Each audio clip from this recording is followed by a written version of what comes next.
Bonjour, aujourd'hui je suis avec Médoc et également avec Jonathan et nous allons nous projeter puisque d'ici quelques jours nous allons partir sur Los Angeles pour couvrir le 3 et on va donc justement voir un petit peu quelles sont nos attentes par rapport à ce salon qui promet d'être tout simplement énorme avec la présence de deux nouvelles consoles, la Xbox One et la PS4.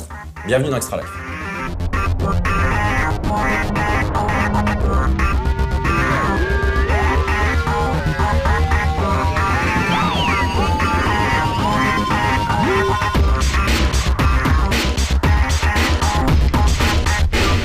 Alors déjà, petite précision, cette émission est tournée quelques semaines avant le 3, même si elle est diffusée quelques jours avant le 3.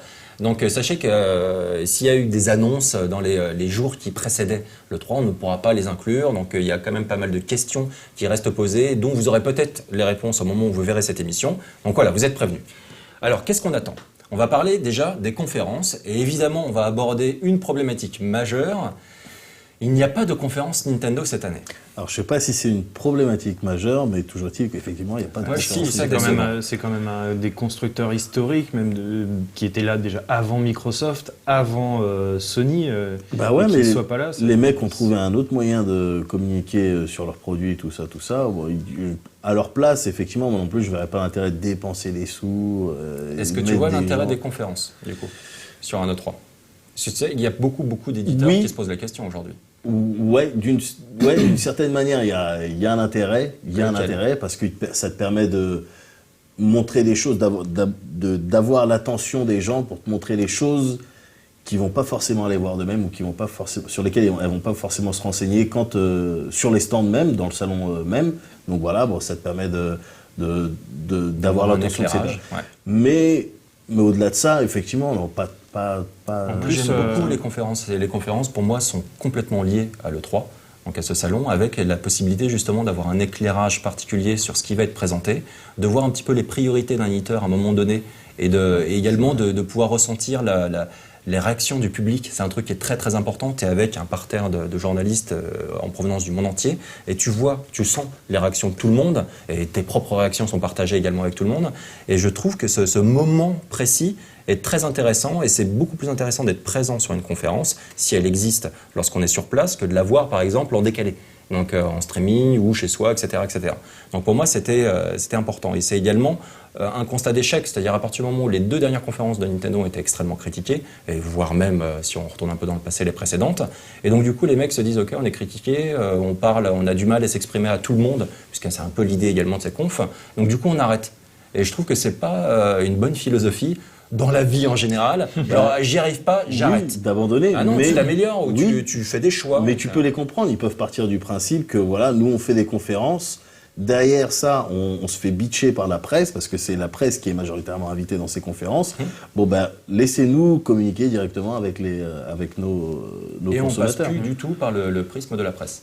C'est dommage. C'est extrêmement mais dommage. après, tu peux les comprendre à 100%, c'est ça que je veux dire. On est vraiment dans une dynamique d'isolement. De la part du Nintendo, d'isolement par rapport à la presse, de volonté de communiquer directement aux consommateurs, parfois très maladroitement via leur Nintendo Direct. Et également ce concept où, on va le voir là tout de suite, on va parler justement s'il n'y a pas de conférence Nintendo, il y aura quand même pas mal de jeux présentés. Et malheureusement, lorsqu'on voit un petit peu ce qui va être présenté, ce qu'on attend le plus de la part de Nintendo, ce sont une nouvelle fois des jeux Nintendo.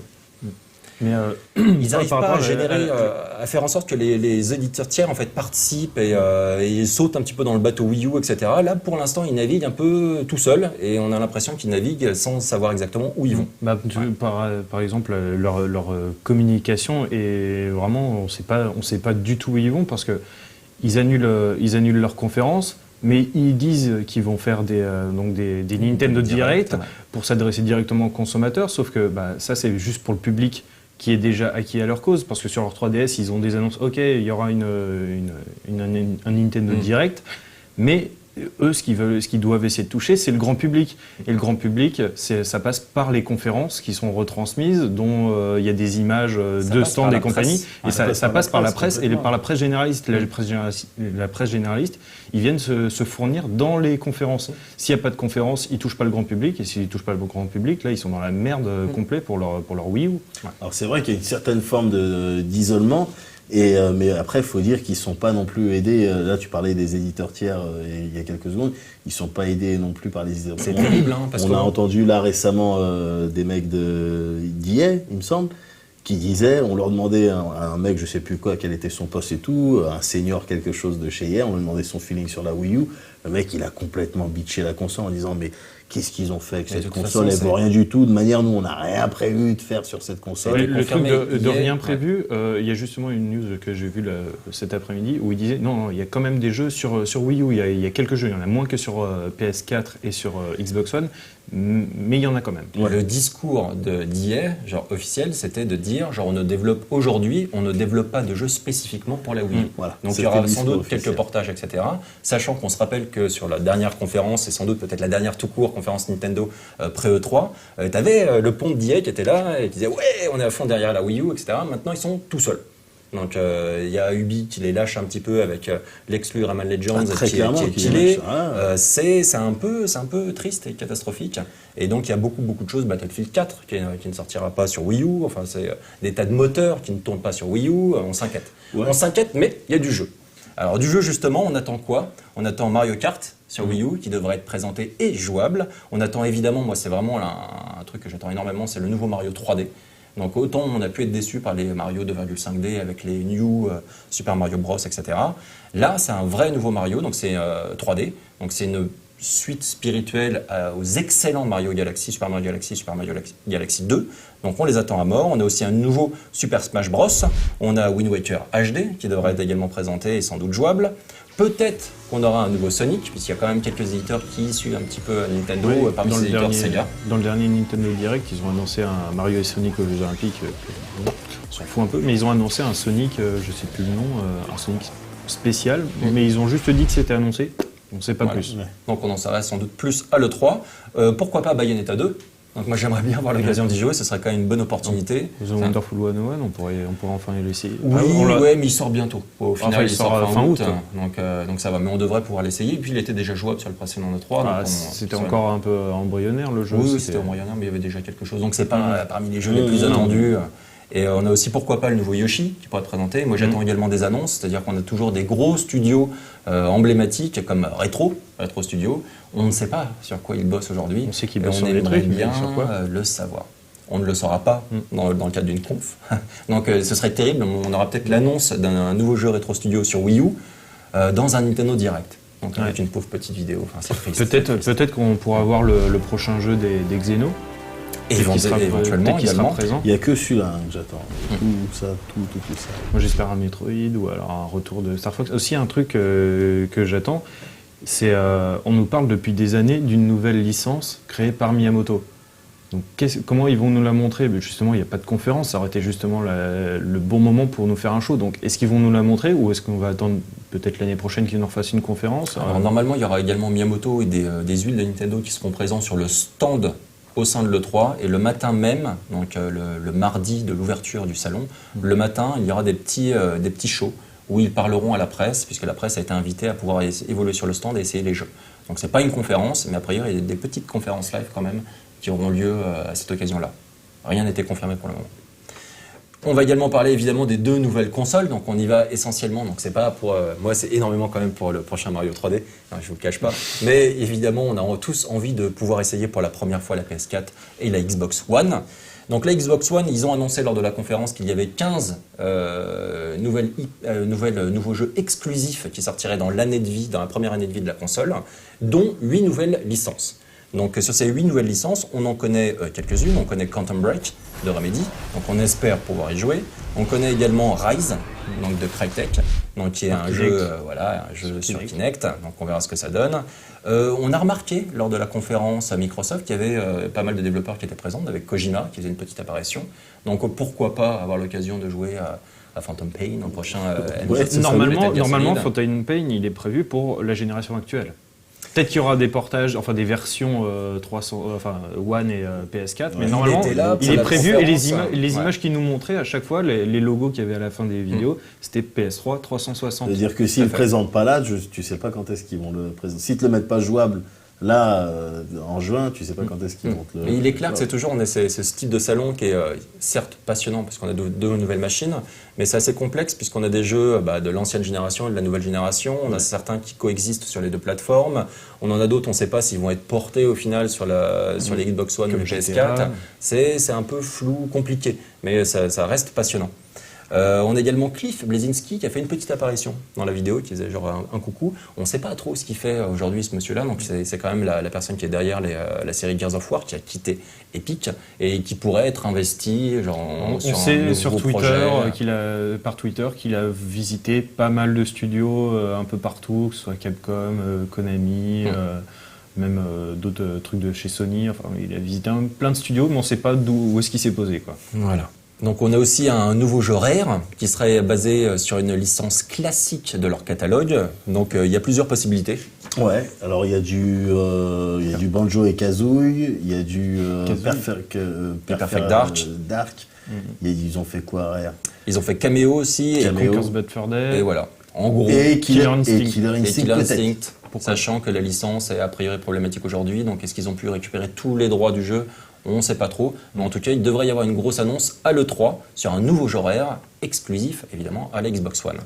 Pour la PS4, on attend évidemment de jouer un petit peu à tous les jeux qui ont été présentés, cette fois-ci genre un peu plus d'ailleurs que sur la conférence Xbox One qui manquait cruellement de jeux. Là, il y en avait pas mal sur la conférence PS4. Donc on avait Killzone 4 par exemple. On a aussi Drive Club et Gran Turismo 6 pour les fans de caisse. Gran Turismo 6, c'est pas encore officiel sur PS4. C'est pour l'instant PS3 sûr et certain, mais on ne sait pas encore PS4. Ouais. Jusqu'à maintenant, ils avaient juste fait juste une petite vidéo, c'est ça? Bah là, il y a eu où un ils trailer. disaient, enfin, t'as un truc. Non, là, il y a eu il y a le vrai trailer. Oui, il y a eu le trailer, il a été diffusé. Ah oui, parce que moi j'avais suivi quand ils avaient fait une vidéo, tu sais, c'était Polyphonie Digitale, là, c'est ça? Ouais, sur les 15 ans. Ils avaient fait une vidéo, et attention, on va bientôt vous faire une annonce. J'étais 1, 2, 3, 4, 5 et après le underscore qui clignote. Ouais, qu'est-ce que ça peut être? On sait pas. C'est le 6. Voilà, merci les mecs, super le teasing. On a aussi Infamous Second Son, on a Knack. Moi je suis assez curieux. C'est un des seuls jeux exclusifs qui avait été présenté à la conf qui me titille parce que les autres jeux Infamous, Killzone, ça m'intéresse pas plus que ça. Et là, ça a l'air d'être une espèce de jeu de plateforme aventure un peu à l'époque des Ratchet & Clank, des trucs comme ça. Ça a l'air d'être dans cet esprit-là. Un cartoon, un peu Jack and Daxter aussi. Le design n'est pas super beau, mais le principe a l'air d'être plutôt sympa, quoi. On aura également, pourquoi pas, on attend quand même là aussi, c'est comme pour Nintendo avec Retro Studio, on ne sait pas trop ce qu'ils sont en train de faire. Naughty Dog, donc ok, ils font The Last of Us sur PS3, mais qu'en est-il de la PS4? Uncharted 4. Voilà, un nouvel Uncharted, ou alors une nouvelle licence, sachant que c'est un studio qui, sur chaque génération de console, avait une nouvelle licence. Donc ils ont eu Crash Bandicoot sur PS1, sur PS2, ils avaient Jack and Daxter, sur PS3, ils avaient Uncharted. Donc on espère que ce ne sera pas que des suites également sur PS4. En tout cas, il y a eu des grosses rumeurs qui étaient sorties suite à une des dernières vidéos concernant, je crois, The Last of Us, parce qu'on voyait quelqu'un qui était filmé et que derrière, sur un écran, on voyait... je crois des personnages un peu en pirate, un peu pirate, et je crois que c'est l'ancêtre de Nathan Drake, apparemment c'était un pirate, genre de choses, quoi. C'était un corsaire. Ça fait un peu Assassin's 4, c'est bizarre. Okay. Donc comme on sait qu'il y a, en gros le studio Naughty Dog, il y en a une grosse partie qui bosse sur Last of Us et une autre partie sur autre chose, et donc il y a beaucoup qui ont supputé que ça aurait pu être Uncharted 4 ou alors Uncharted avec un autre sous-titre et que ce soit pas un 4 mais peut-être une préquelle ou je sais pas. On a aussi, donc, mis à part Naughty Dog, il y a également les studios de Santa Monica. Donc pourquoi pas un nouveau God of War ou pourquoi pas une nouvelle IP. Mais là aussi, on attend quand même de grosses annonces sur PS4 lors de cette E3. On a également, pourquoi pas, c'est quasiment un gag maintenant puisqu'on le fait quasiment.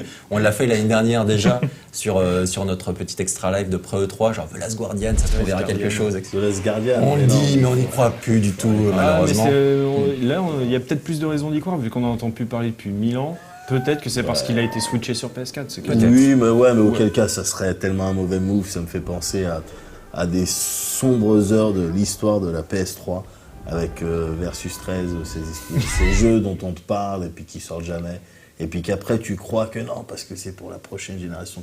Non, faut arrêter maintenant. Justement, sur la conférence PlayStation 4, il y a Square Enix qui était intervenu pour juste dire genre à l'E3 prochain, on vous présente un nouveau Final Fantasy sur PS4. Non, on va vous faire une annonce. On va vous faire une annonce à l'E3 concernant l'annonce de l'annonce. Voilà, non, ça non plus. Les Final Fantasy, définitivement, on en discutait tout à l'heure vite fait avec Muguri.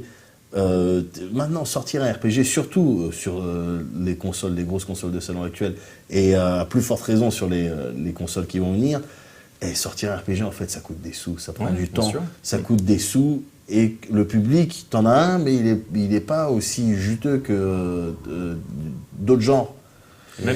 Ça a marché, plusieurs millions d'exemplaires. FF, ça a marché, mais même le 13. Ce qui marche maintenant, c'est surtout le RPG à l'occidental, c'est du Mass Effect, c'est du Skyrim. Oui, c'est du Mass Effect, c'est du Skyrim, c'est ça qui fonctionne. Le JRPG maintenant, t'investir dans un gros projet, dans un gros JRPG, et il y en a plus beaucoup qui sont capables de faire ça, qui ont envie de faire ça.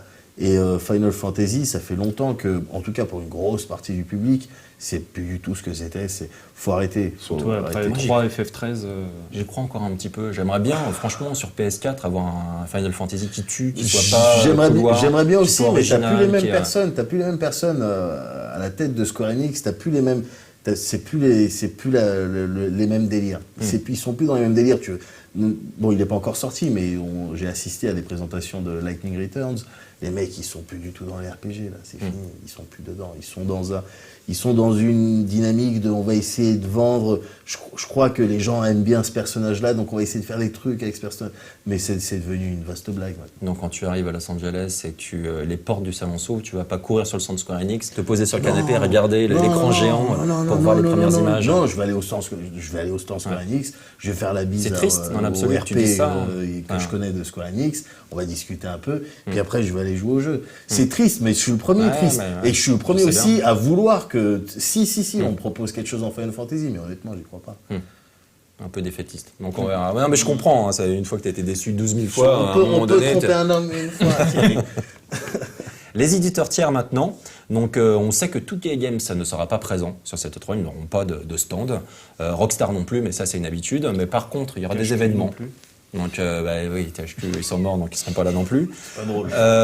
On ne pourra sans doute pas jouer à Watch Dogs, mais par contre, on attend 2 nouvelles annonces de la part d'Ubi sur 2 nouveaux titres encore tenus secrets, et également une nouvelle IP. Une nouvelle IP qui potentiellement pourrait venir du studio Reflections, puisque la patronne du studio a annoncé récemment qu'ils allaient faire une grosse annonce à l'E3 pour un nouveau jeu. Donc peut-être que c'est Driver, ouais. Mais peut-être que ce serait carrément autre chose, ou Stuntman, on ne sait pas encore. Call of Duty Ghost, donc je pense qu'on va en manger à toutes les sauces, il y aura sans doute des chiens partout, on pourra peut-être avoir des oreilles de chiens, comme ça, avec le tatouage, etc. Les gens vont encore faire des queues pas possibles pour les avoir. Sous les ongles.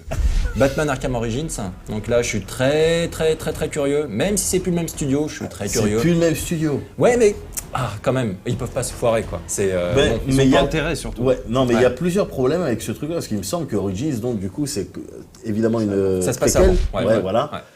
Donc tu vas avoir un Batman peut-être moins stylé, pas moins stylé, mais moins balèze. Moins goddamn Batman, tu vois ce que je veux dire.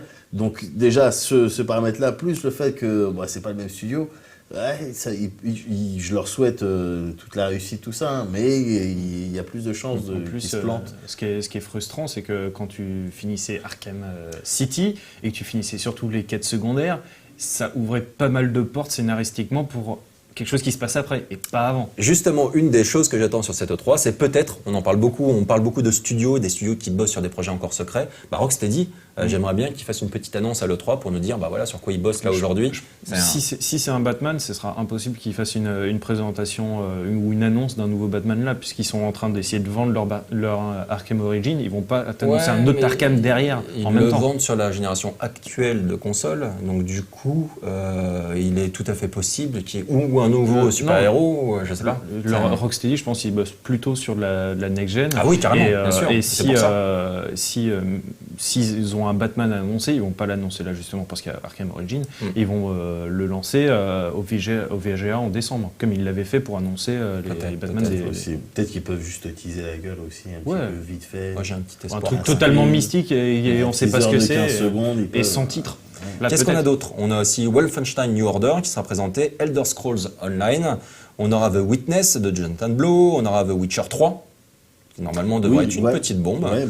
On aura Destiny chez Bungie, on aura FIF chez Eidos Montréal, donc qui a été confirmé d'ailleurs sur PS4 et Xbox One. On aura également The Evil Within, on aura Battlefield 4, on aura sans doute le projet Titan, Titan, le projet Titan de Respawn Entertainment, donc les anciens d'Infinity Ward qui avaient développé les Modern Warfare, qui sont partis et qui sont maintenant chez EA, qui ont fondé leur studio, et on attend une annonce, sans doute un nouveau FPS. Qui étaient sur, à la base chez EA, qui sont partis chez Acti et qui sont voilà, chez EA. Exactement, c'est un parcours compliqué. D'ailleurs, ils sont en procès en ce moment, c'est un vrai bordel, mais on devrait quand même normalement avoir une petite annonce sur un nouveau jeu.